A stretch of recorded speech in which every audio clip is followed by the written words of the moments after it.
Je voulais mettre une ambiance, un peu de musique avant de commencer, que ça vous détende un peu. Je vais pas danser. Je coupe. Bonsoir à tous. Je suis Aja Soro et la force de mon projet réside en un mot que j'aimerais que vous deviniez. Je vais vous donner 3 indices qui vous permettront de savoir qu'est-ce que je fais comme activité et par la suite on trouvera ce mot.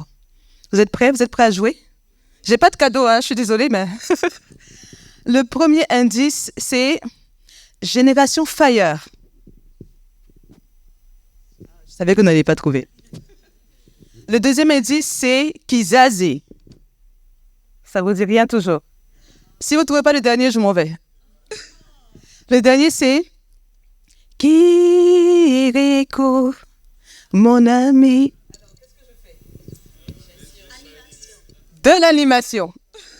Je suis productrice d'animation en Côte d'Ivoire. Et je dirige depuis 4 ans le studio d'animation, le Studio K. Le premier studio d'animation dirigé par une femme en Côte d'Ivoire.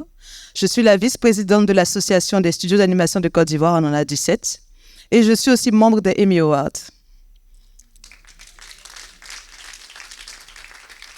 Alors, ce mot, je peux vous faire, on n'a pas beaucoup de temps, donc je vais vous le dire ou vous voulez le deviner aussi? Non, je vais le dire, c'est plus simple. Ce mot, c'est l'imaginaire. Et la seule chose que je voudrais vraiment que vous reteniez de tout ce que je vous raconte aujourd'hui, c'est cette phrase. Nourrir l'imaginaire est un engagement citoyen. Nourrir l'imaginaire d'un peuple est un engagement citoyen. La façon dont un peuple rêve, imagine, crée, va influencer la façon dont il se laissera gouverner. Il est très important de savoir ce que l'on raconte, comment on nourrit l'imaginaire de nos enfants et de nos populations.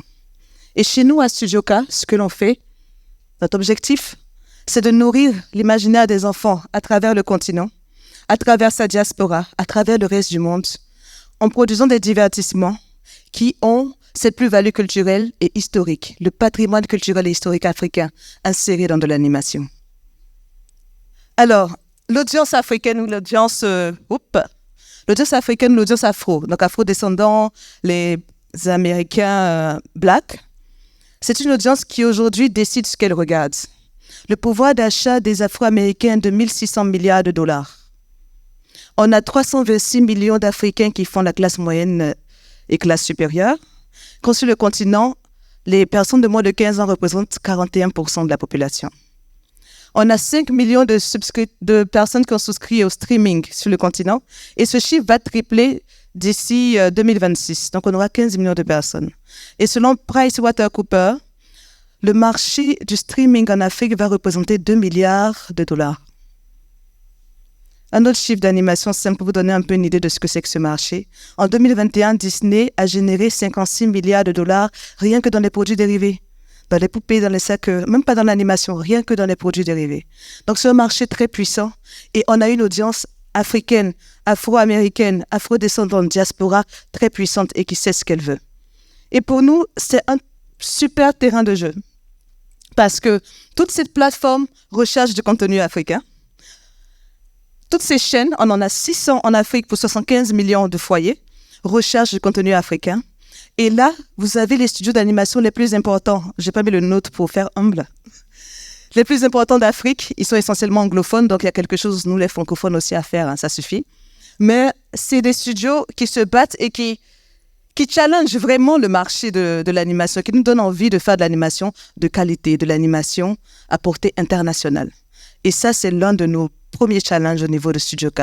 Qu'est-ce qu'on produit qui plaît non seulement aux Ivoiriens, non seulement aux Africains, mais au reste du monde? Alors, nous, on produit du divertissement familial à plus-value culturelle.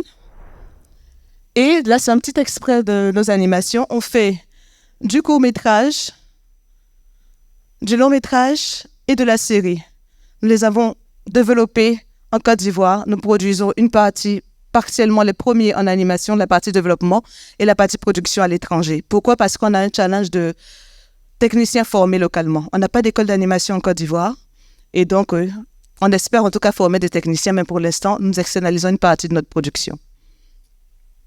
Alors, qu'est-ce qu'on fait? On a un catalogue d'histoires varié. De la jeune fille introvertie qui finalement apprend à devenir une personne forte, au jeune garçon issu des quartiers en difficulté et qui a pour rêve de devenir un champion olympique des arts martiaux, à la petite fille qui, avec son livre magique, décide d'expliquer le pourquoi des choses aux autres enfants par le conte. On a différentes histoires pour différentes audiences qui portent des messages universels en 2D ou en 3D et qui répondent aux besoins de cette plateforme et de cette chaîne que je vous ai présentée. J'ai oublié de dire aussi que ça nous donne une imagination libérée. Parce que lorsque vous réussissez à faire une animation de qualité, après ça, vous pouvez tout faire. Vous pouvez faire des jouets, vous pouvez faire des vêtements, vous pouvez faire de la nourriture. Il y a même au Japon des hôtels manga. Vous adorez un manga, vous allez dans l'hôtel, c'est que ça que vous voyez. Des spectacles, du théâtre, c'est le terrain de jeu de toute personne créative. Alors, ce travail que nous abattons depuis 4 ans nous a valu de nombreuses distinctions en Côte d'Ivoire et à l'international. On a eu 2 fois le prix, on a été 2 fois lauréat de la jeune création francophone. On a été Talent Urban of Cape Town.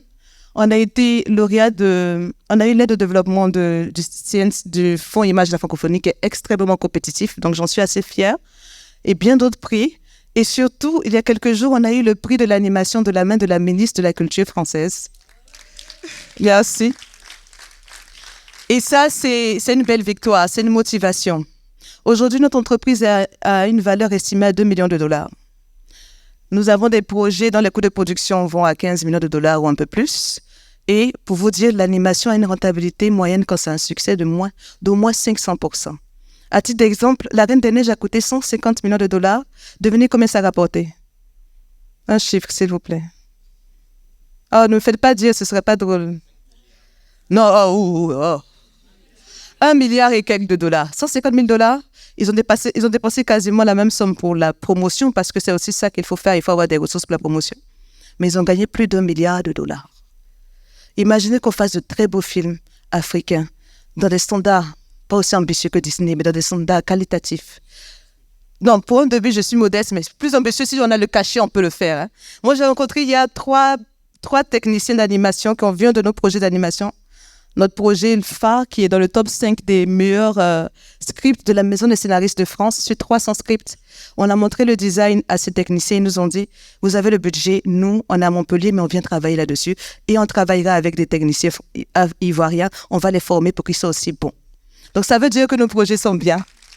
Et ça veut dire qu'on a des perspectives d'avenir, de collaboration avec Montpellier, avec toute la France, avec d'autres partenaires pour de la coproduction, pourquoi pas. Et si jamais vous êtes un créatif et que l'animation africaine vous parle, ben on est là. Merci.